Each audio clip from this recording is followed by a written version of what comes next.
এক শহরে আব্বাস নামে এক পেটুক লোক ছিল। পেটুক স্বভাবের জন্য মানুষ তাকে নিয়ে খুব হাসাহাসি করত। পেটুক স্বভাবের কারণে বউ শিউলির সাথে ঝগড়া লেগেই থাকত। কিন্তু এসব কিছুতেই আব্বাসের পেটুক স্বভাব পরিবর্তন হলো না। একবার বউ চালাকি করে তার পকেটের সমস্ত পয়সা কড়ি নিয়ে ফেলে দিল, যেন বাইরে আর খেতে না পারে। কিন্তু আব্বাস তাতেও দমে যাওয়ার পাত্র নয়। সে বাড়ি আর অফিসের আশেপাশে পরিচিত খাবারের দোকানগুলোতে বাকি খেতে শুরু করল। এদিকে টাকার জন্য শুরু হলো পাওনাদারদের একে একে ফোন। ভাবি, আব্বাসের কাছে খাবারের 500 টাকা পাই। ভাবি, আব্বাস আমার হোটেলের 800 টাকা বাকি খেয়েছে। এর মধ্যে একটা ঘটনা ঘটে গেল। আব্বাসের অফিসে খাবার নিয়ে তার এক কলিগ আরিফের সাথে ঝগড়া লেগে গেল। অফিসের ক্যান্টিনে তখন প্রায় লাঞ্চ টাইমের শেষের দিক দেখে একজনের পরিমাণ খাবারই ছিল। আজকের দিনটা এই খাবারটা কষ্ট করে ভাগাভাগি করে খেয়ে নিন। কিন্তু বিপদ বাঁধল আব্বাসকে নিয়ে। সে তো কিছুতেই এত অল্প খাবার ভাগ করে খাবে না। সে সাথে সাথে দোকানিকে বলে উঠল, এইটুকু খাবার আমি খাবো? যেন আমি এক বেলায় ঠিক কতটা খাই? এভাবে কথা পাল্টাপাল্টি করতে করতে একসময় ঝগড়া এবং হাতাহাতির পর্যায়ে চলে গেল। দোকানি দুইজনকে আর সামলাতে না পেরে অফিসের ম্যানেজারকে ফোন করে দ্রুত ক্যান্টিনে আসতে বলল। স্যার, ঝামেলা হইছে, জলদি ক্যান্টিন আহেন। ক্যান্টিনে এসে আব্বাস আর আরিফের এই অবস্থা দেখে ম্যানেজার অনেক কষ্টে দুজনকে থামালেন। যাই হোক, ম্যানেজার দুইজনকে নিয়ে সোজা অফিসের সিও এর কাছে গেল, গিয়ে সবকিছু খুলে বলল। আব্বাস আর আরিফ দুজনেই সপক্ষে সমর্থনে তর্ক শুরু করে দিল। দোষ আব্বাসের।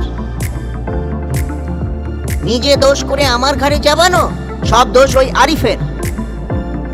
অফিসের সিও এসব শুনতে শুনতে যা বোঝার বুঝে নিল। থামুন থামুন এবার। আব্বাস আর আরিফ যেন সম্মতি ফিরে পেল।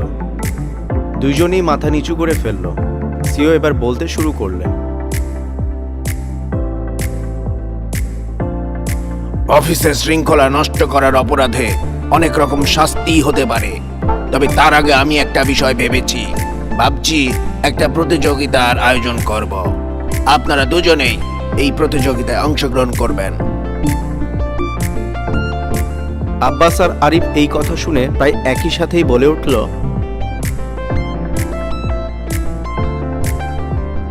কিসের প্রতিযোগিতা? কিসের প্রতিযোগিতা? তোমাদের যা নিয়ে এত যুদ্ধ, তা নিয়েই প্রতিযোগিতা হবে, খাবার নিয়ে। একটু থেমে সিও আবার বলতে শুরু করলেন। খিচুড়ি আর মাংস থাকবে। যে যত বেশি প্লেট খেতে পারবে, বুঝবো তার তত বেশি খাওয়ার দরকার ছিল। আর খাবারের পরিমাণ বাড়ার সাথে সাথে শাস্তির পরিমাণও কমতে থাকবে। এবার আমাকে হারাই কে? কিন্তু আরিফের তো চিন্তায় কপালে ভাঁজ পড়ল। এবার তো মনে হয় আমি হারবো। আব্বাস যেই পেটুকের পেটুক। তবে ম্যানেজার বুঝলেন যে সিও বেশ রসিক মানুষ। এবার এই আয়োজন নিয়ে অফিসে রীতিমতো হইচই পড়ে গেল। সবাই প্রতিযোগিতা নিয়ে মেতে রইল কয়েকদিন। এবার দেখার মতো একটা ব্যাপার হবে। জীবনেও এমন প্রতিযোগিতার কথা শুনি নাই। আমার মনে হয় আরিফ সাহেব জিতবেন। আব্বাস আগের রাতে বউকে বলল, কালকে প্রচুর খেতে হবে, তাই আজকে রাতে একটু কমই খাবো ভাবছি। আব্বাসের এই কথা শুনে ওর বউ তো অবাক। বলল, এ কি শুনছি? এই যেন ভূতের মুখে রাম রাম। বিয়ে 10 বছরে তো কখনো কম খাওয়ার কথা শুনিনি। পেট তো নয়, যেন আস্ত একটা সুড়ঙ্গ। অন্যদিকে আরিফ তো অত্যন্ত দুশ্চিন্তায় সময় কাটাচ্ছে। কি যে করি, এবার না শাস্তি হিসেবে চাকরিটাই যায়। আব্বাস যে পেটুকের পেটুক, ওর সাথে পেরে ওঠা সহজ কাজ না, কিন্তু আমাকে তো জিততেই হবে। এসব ভাবতে ভাবতে আরিফ রাতে অল্প একটু খেয়ে তাড়াতাড়ি ঘুমিয়ে পড়ল। ঘুম কম হলে যদি আবার খেতে না পারে। পরদিন সকালে সময়ের মধ্যেই আব্বাস অফিসে পৌঁছে গেল। আরিফও যথাসময়ে হাজির। অফিসের কনফারেন্স রুমে প্রতিযোগিতার আয়োজন করা হয়েছে। সিও সাহেব এই প্রতিযোগিতার বিচারক হিসেবে থাকবেন। স্টেজের দুই পাশে বিশাল বড় বড় দুইটা পাতিলে খিচুড়ি আর মাংস নিয়ে দুজন বসে রয়েছে, আর পাতিলের ঢাকনার উপর 3টা করে প্লেট খাবার নিয়ে রাখা আছে। আরে এত দেখি এলাহি কাণ্ড। যাক, এই উপলক্ষে আমরাও একটু ভালো মন্দ আজকে খেতে পারবো। আব্বাস আর আরিফ দুইজনকে একটা টেবিলে আর 2টা চেয়ার নিয়ে স্টেজে বসিয়ে দেওয়া হলো। সময় হচ্ছে 1 ঘন্টা। এর মধ্যে যে বেশি খেতে পারবে সেই ফার্স্ট হবে।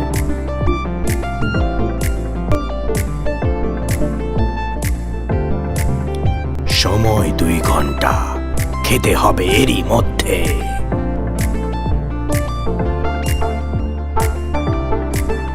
সময় শুরু হওয়ার সাথে সাথে স্টেজের দুই পাশে পাতিল নিয়ে বসে থাকা দুইজন লোক এক প্লেট করে খাবার এগিয়ে দিতে লাগলো।